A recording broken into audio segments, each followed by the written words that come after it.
Hi hello ನಮಸ್ಕಾರ, welcome back to my YouTube channel.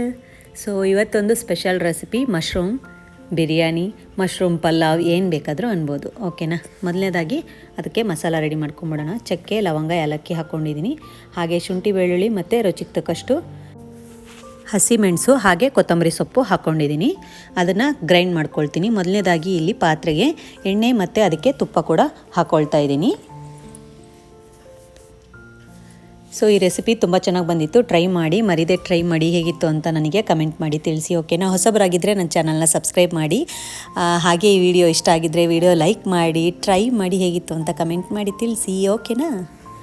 So ಎಣ್ಣೆ ಮತ್ತು ತುಪ್ಪ ಎರಡನ್ನೂ ಯೂಸ್ ಮಾಡ್ತೀನಿ. ನಾನು ಯಾವಾಗಲೂ ಏನೇ ಬಿರಿಯಾನಿ ಪಲಾವ್ ಮಾಡೋಂಗಿದ್ರೂ ಕೂಡ ನಾನು ಎಣ್ಣೆ ಮತ್ತು ತುಪ್ಪ ಎರಡನ್ನೂ ಕೂಡ ಯೂಸ್ ಮಾಡ್ತೀನಿ. ಅದರಿಂದ ಟೇಸ್ಟ್ ಎನ್ಹ್ಯಾನ್ಸ್ ಆಗುತ್ತೆ. ಹಾಗೆ ಈಗ ನಾವೇನು ಪೇಸ್ಟ್ ಮಾಡ್ಕೊಂಡಿದ್ವಲ್ಲ ಅದನ್ನು ಡೈರೆಕ್ಟಾಗಿ ಎಣ್ಣೆಗೆ ಹಾಕ್ಕೊಳ್ತಾ ಇದ್ದೀನಿ. ಅದರಿಂದ ಹಸಿ ವಾಸನೆ ಹೋಗೋವರೆಗೂ ಹುರಿಬೇಕು. ಅದನ್ನು ಚೆನ್ನಾಗಿರುತ್ತೆ. ಓಕೆನಾ.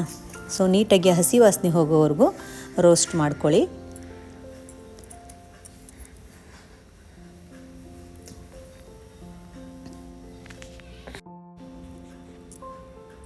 ನೀವು ನೋಡ್ತಾ ಇರ್ಬೋದು ಎಲ್ಲ ಫ್ರೈ ಆಗಿದೆ. ಹಾಗೆ ಎಣ್ಣೆ ಕೂಡ ಮೇಲ್ಗಡೆ ಕಾಣಿಸ್ತಾ ಇದೆ. ಈಗ ನೀಟಾಗಿ ಈ ಥರ ನೀವು ಫ್ರೈ ಮಾಡ್ಕೋಬೇಕು. ಆಮೇಲೆ ನೀವು ಇದಕ್ಕೆ ಈರುಳ್ಳಿ ಹಾಕೋಬೇಕು. ಸೊ ನಾನೀಗ ಹೆಚ್ಚಿಟ್ಕೊಂಡಿರೋ ಈರುಳ್ಳಿನ ಹಾಕ್ಕೊಂಡಿದ್ದೀನಿ. ಎಲ್ಲ ನೀಟಾಗಿ ಮಿಕ್ಸ್ ಮಾಡ್ಕೊಳ್ಳಿ. ನೀವು ಸ್ಲೈಸಸ್ ಆಗಿ ಕೂಡ ಕಟ್ ಮಾಡ್ಕೊಂಡು ಹಾಕೋಬೋದು. ಹಾಗೆ ಜಾಸ್ತಿ ಈರುಳ್ಳಿ ಇಷ್ಟಪಡೋರು ಎರಡು ಕೂಡ ಹಾಕೋಬೋದು. ನಾನಿಲ್ಲಿ ಒಂದು ಈರುಳ್ಳಿ ಯೂಸ್ ಮಾಡ್ತಾಯಿದ್ದೀನಿ. ನೀವು ಬೇಕಿದ್ರೆ 2-3 ಕೂಡ ನೀವು ಯೂಸ್ ಮಾಡ್ಬೋದು. ನಾನು ಮಾಡ್ತಾ ಇರೋದು ಕಡಿಮೆ ಕ್ವಾಂಟಿಟಿ, ಸೊ ಹಾಗಾಗಿ ನಾನಿಲ್ಲಿ ಕಡಿಮೆ ಹಾಕ್ಕೊಂಡಿದ್ದೀನಿ. ಇದಕ್ಕೆ ನಾನಿವಾಗ ಮಶ್ರೂಮ್ ಹಾಕ್ಕೊಂಡಿದ್ದೀನಿ. ಮಶ್ರೂಮ್ ನಾನು ಮುಂಚೆ ತೊಳೆದು ಅದನ್ನು ಫ್ರಿಜ್ಜಲ್ಲಿ ಇಟ್ಕೊಂಡಿದ್ದೆ. ಸೊ ಅದನ್ನು ಹಾಗೆ ಡೈರೆಕ್ಟಾಗಿ ಯೂಸ್ ಮಾಡ್ತಾಯಿದ್ದೀನಿ. ಸೊ ನೀವು ಇನ್ನೂ ಚಿಕ್ಕದಾಗಿ ಬೇಕಾದ್ರೂ ಕಟ್ ಮಾಡ್ಕೋಬೋದು. ನಾನಿಲ್ಲಿ ಮಶ್ರೂಮ್ನ 2 ಭಾಗ ಆಗಿ ಕಟ್ ಮಾಡ್ಕೊಂಡಿದ್ದೀನಿ. ಇನ್ನೂ ಚಿಕ್ಕದಾಗಿ ಕೂಡ ನೀವು ಕಟ್ ಮಾಡ್ಕೋಬೋದು. ಸೊ ಮಶ್ರೂಮ್ ಹಾಕಿದ ನಂತರ ಲೋ ಫ್ಲೇಮಲ್ಲಿ ನೀಟಾಗಿ ನೀವು ಇದನ್ನು ರೋಸ್ಟ್ ಮಾಡ್ಕೊಳ್ಳಿ. ಹಾಗೆ ಇದಕ್ಕೆ ನಾನೀಗ ಉಪ್ಪು ಹಾಕ್ಕೊಳ್ತಾ ಇದ್ದೀನಿ. ರುಚಿಗೆ ತಕ್ಕಷ್ಟು ಉಪ್ಪನ್ನು ಹಾಕ್ಕೊಳ್ಳಿ.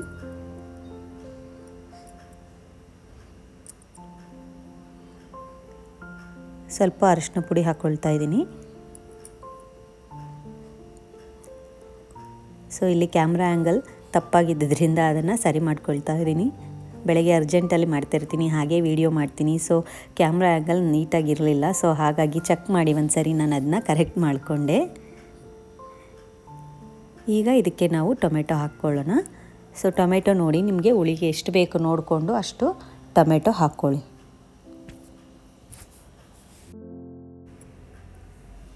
ಎಲ್ಲ ನೀಟಾಗಿ ಮಿಕ್ಸ್ ಮಾಡ್ಕೊಳ್ಳಿ. ಲೋ ಫ್ಲೇಮಲ್ಲಿ ಇಟ್ಕೊಂಡೆ ಮಾಡ್ಕೊಳ್ಳಿ ಟೈಮ್ ಇದ್ದರೆ. ಇಲ್ಲಾಂದರೆ ಮೀಡಿಯಮ್ ಫ್ಲೇಮಲ್ಲಿ ಇಟ್ಕೊಂಡು ಕೂಡ ಮಾಡ್ಕೋಬೋದು, ಏನು ತೊಂದರೆ ಇಲ್ಲ. ಸೊ ಇದನ್ನು ಮುಚ್ಚಿ ನಾನಿವಾಗ ಸ್ವಲ್ಪ ಹೊತ್ತು ಬಿಡ್ತಾಯಿದ್ದೀನಿ. ಯಾಕಂದರೆ ನೋಡ್ತಾ ಇರ್ಬೋದು ನೀವು ಮಶ್ರೂಮ್ ಎಲ್ಲ ಈ ಥರ ನೀರು ಬಿಟ್ಕೊಳ್ಳುತ್ತೆ. ಅದು ಸ್ವಲ್ಪ ನೀರು ಆವಿಯಾಗೋವರೆಗೂ ಬಿಡಬೇಕು. ಹಾಗೆ ನಾನು ಅಕ್ಕಿನ ತೊಳೆದು ಒಂದು 10 ನಿಮಿಷ ಹಾಗೆ ಬಿಟ್ಟಿದ್ದೆ. ಈಗ ಅಕ್ಕಿನ ಸೇರಿಸ್ಕೊಳ್ತಾ ಇದ್ದೀನಿ.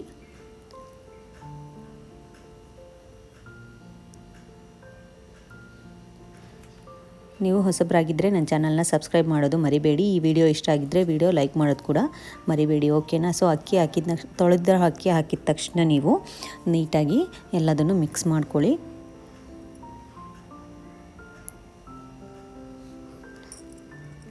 ಮುಚ್ಚಿ ನಾನು ಒಂದು ಸ್ವಲ್ಪ ಹೊತ್ತು ಅದರಲ್ಲಿ ನೀರಿರೋದ್ರಿಂದ ಹಾಗೆ ಸಿಮ್ಮಲ್ಲಿ ಸ್ವಲ್ಪ ಹೊತ್ತು ಬಿಡ್ತಾ ಇದ್ದೀನಿ.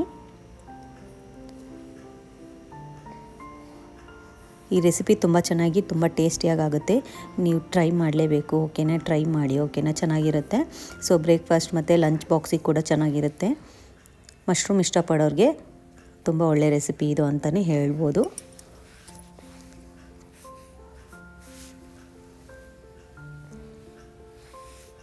ಸೊ ಇವಾಗ ನೀವು ನೋಡಿ ಹಾಗೆ ಸುಮ್ಮನೆ ಲೋ ಫ್ಲೇಮಲ್ಲಿ ಸ್ವಲ್ಪ ಹೊತ್ತು ಅಕ್ಕಿ ಹಾಕಿ ಬಿಟ್ಟಿದ್ದೆ ನಾನು. ನೀಟಾಗಿ ಇವಾಗ ಮಿಕ್ಸ್ ಮಾಡ್ತಾಯಿದ್ದೀನಿ. ಸ್ವಲ್ಪ ನೀರಿನ ಅಂಶ ಕಡಿಮೆ ಆಗಿದೆ. ಇವಾಗ ನಾವು ಇದಕ್ಕೆ ಬೇಕಿದ್ದರೆ ನಾವು 2ರಷ್ಟು ನೀರನ್ನು, ಅಂದರೆ ನಾವು 1 ಕಪ್ ಅಕ್ಕಿ ಹಾಕ್ಕೊಂಡಿದ್ರೆ 2 ಕಪ್ ನೀರನ್ನ ಹಾಕ್ಕೋಬೇಕಾಗುತ್ತೆ. ಸೊ ಅಷ್ಟು ಕೂಡ ಹಾಕ್ಕೊಂಡ್ರೆ ನಿಮಗೆ ಕರೆಕ್ಟಾಗಿ ಬರುತ್ತೆ. ಇಲ್ಲ ನನಗೆ ಸ್ವಲ್ಪ ಅದು ಉದುದ್ರಾಗೆ ಬೇಕು ಅಂತ ಅನ್ನೋದಾದರೆ ನೀವು ಒಂದು ಸ್ವಲ್ಪ ನೀರನ್ನು ಕಮ್ಮಿ ಹಾಕ್ಕೋಬೋದು. ಸೊ ಮಿಕ್ಸ್ ಮಾಡಿ ನಾನು ಮುಚ್ಚಿಟ್ಟಿದ್ದೆ. ಸೊ ನೋಡ್ತಾ ಇರ್ಬೋದು ನೀವು ಇವಾಗ ಅದು ಕುದಿ ಬಂದಿದೆ. ಸೊ ಕುದಿ ಬಂದಾಗ ನೀವು ಆವಾಗ ತೆಗೆದು ಮುಚ್ಚಳ ನೀಟಾಗಿ ಮಿಕ್ಸ್ ಮಾಡ್ತಾ ಇರಬೇಕು. ಇಲ್ಲಾಂದರೆ ಅದು ತಳ ಹಿಡಿಯೋ ಸಾಧ್ಯತೆ ಇರುತ್ತೆ. ಸೊ ನೋಡ್ತಾ ಇರ್ಬೋದು. ನೋಡಿ ಇವಾಗ ಪೂರ್ತಿಯಾಗಿ ನೀರೆಲ್ಲ ಆವಿಯಾಗಿದೆ. ಹಾಗೆ ಮಶ್ರೂಮ್ ಬಿರಿಯಾನಿ ಕೂಡ ರೆಡಿಯಾಗಿದೆ ನೀಟಾಗಿ. ತುಂಬ ಟೇಸ್ಟಿಯಾಗಿ ಚೆನ್ನಾಗಿ ಸೂಪರಾಗಿ ಬಂದಿತ್ತು. ಸೊ ನೀವು ಕೂಡ ಟ್ರೈ ಮಾಡಿ, ಓಕೆನಾ? ಮಿಸ್ ಮಾಡದೆ ಟ್ರೈ ಮಾಡಿ. ತುಂಬ ಈಸಿ, ಹಾಗೆ ಸಿಂಪಲ್ ರೆಸಿಪಿ, ಹಾಗೆ ತುಂಬ ಟೇಸ್ಟ್ ಕೂಡ ಇರುತ್ತೆ, ಓಕೆನಾ? ಸೊ ನಿಮಗೆ ಈ ವಿಡಿಯೋ ಇಷ್ಟ ಆಗಿದೆ ಅಂತ ಭಾವಿಸ್ತೀನಿ. Thanks for watching. ಹಾಗೆ ಸಬ್ಸ್ಕ್ರೈಬ್ ಮಾಡೋದು ಕೂಡ ಮರಿಬೇಡಿ. ಈ ವಿಡಿಯೋ ಇಷ್ಟ ಆಗಿದ್ದರೆ ಲೈಕ್ ಮಾಡೋದು ಕೂಡ ಮರಿಬೇಡಿ. ಬೆಲ್ ಐಕನ್ನ ಪ್ರೆಸ್ ಮಾಡಿ. ನಾನು ಮಾಡೋ ಪ್ರತಿ ವಿಡಿಯೋ ಅಥವಾ ಅಪ್ಲೋಡ್ ಮಾಡೋ ಪ್ರತಿ ವಿಡಿಯೋ ನೋಟಿಫಿಕೇಷನ್ ನಿಮಗೆ ಬಂದು ಮೊದಲನೇದಾಗಿ ತಲುಪುತ್ತೆ, ಓಕೆನಾ? ಸಿಗ್ತೀನಿ ನಾನು ಇನ್ನೊಂದು ವಿಡಿಯೋದಲ್ಲಿ. ಅಲ್ಲಿವರೆಗೂ ಬಾಯ್.